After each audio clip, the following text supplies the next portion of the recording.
SKMR ഇന്ന് മലബാറിൽ നിന്ന് പ്രതീക്ഷിക്കാവുന്ന മറ്റു വാർത്തകൾ എന്തൊക്കെയാണ്?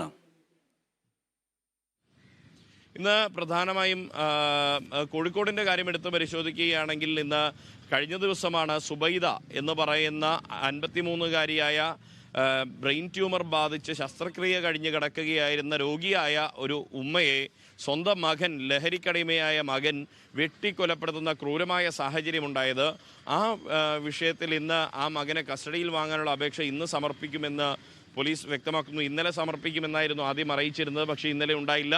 ഇന്ന് സമർപ്പിക്കുമെന്നുള്ള സൂചനകളാണ് പോലീസ് നൽകുന്നത്. പ്രധാനമായും മകനായിട്ടുള്ള 25-കാരൻ ആഷിഖിനെ കസ്റ്റഡിയിലെടുത്ത് കൂടുതൽ തെളിവെടുപ്പ് നടത്തേണ്ടതുണ്ട്, കൂടുതൽ വിശദമായ മൊഴിയെടുക്കേണ്ടതുണ്ട്. അന്ന് പ്രാഥമികമായൊരു മൊഴിയെടുപ്പ് മാത്രമാണ് ആഷിഖിനെ കസ്റ്റഡിയിൽ ലഭിച്ചപ്പോൾ പോലീസിന് എടുക്കാൻ പറ്റിയിരുന്നത്. അതിൽ തന്നെ ആഷിഖ് പറഞ്ഞത്, എന്നെ ജനിപ്പിച്ചതിനുള്ള ശിക്ഷയാണ് ഞാൻ ഉമ്മയെ വെട്ടിക്കൊലപ്പെടുത്തിയതിലൂടെ നൽകിയത് എന്നുള്ളതാണ് ആഷിഖ് പറഞ്ഞത്.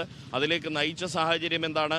നേരത്തെ ഈ സുബൈദയെ, ഉമ്മയെ നേരത്തെയും ഈ ആഷിഖ് കൊലപ്പെടുത്താൻ ശ്രമിച്ചിരുന്നു എന്ന മൊഴികളുണ്ട്. അത് കൃത്യമായി പരിശോധിക്കണം. മാത്രമല്ല, ഈ അയൽവാസിയുടെ പക്കൽ നിന്നും കത്തിവാൾ വാങ്ങി, കൊടുവാൾ വാങ്ങി, അത് തേങ്ങ മുറിക്കാനാണ്, തേങ്ങ വെട്ടാനാണ് എന്ന് പറഞ്ഞ് കൊടുവാൾ വാങ്ങിക്കൊണ്ട് ആ കൊടുവാൾ ഉപയോഗിച്ചുകൊണ്ടാണ് അമ്മയെ വെട്ടിക്കൊല്ലുന്ന സാഹചര്യം ഉണ്ടായിരുന്നത്. അതിലേക്ക് നയിച്ച മറ്റ് സാഹചര്യങ്ങൾ എന്ത്? ഈ അയൽവാസിയുടെ പക്കലെത്തിച്ച് തെളിവെടുപ്പ് നടത്തേണ്ട കാര്യമുണ്ട്. ഈ വീടിൻ്റെ പരിസരത്ത് പിന്നീട് ചോരക്കറ കഴുകാൻ ഉപയോഗിച്ച ടാപ്പുണ്ട്, അവിടെ തെളിവെടുപ്പ് നടത്തണം. മറ്റിടങ്ങളിലേക്ക് പോകണം. ഈ ബംഗളൂരുവിലെ ഡി അഡിക്ഷൻ സെൻ്ററിൽ നിന്നും എത്തി മറ്റ് ഈ ഒരു കൊലപാതകത്തിന് മറ്റെന്തെങ്കിലും കോപ്പ് കൂട്ടിയിട്ടുണ്ടോ തുടങ്ങിയ കാര്യങ്ങളെല്ലാം തന്നെ പോലീസിന് അന്വേഷിക്കേണ്ടതുണ്ട്. അതിനാവശ്യമായ വിശദമായ തെളിവെടുപ്പ് നടക്കണം, വിശദമായ ചോദ്യം ചെയ്യൽ നടക്കേണ്ടതുണ്ട്.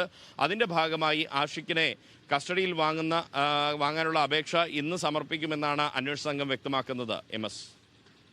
ശരി, മലബാറിൽ ഇന്ന് നടക്കാൻ സാധ്യതയുള്ള വാർത്തകൾ എന്തൊക്കെയാണ് എന്ന്, മലബാറിന്റെ വാർത്താ ദിവസം എന്തായിരിക്കും എന്ന് റിയാസ് KMR സൂചിപ്പിക്കുകയായിരുന്നു കോഴിക്കോട്ട് നിന്ന്.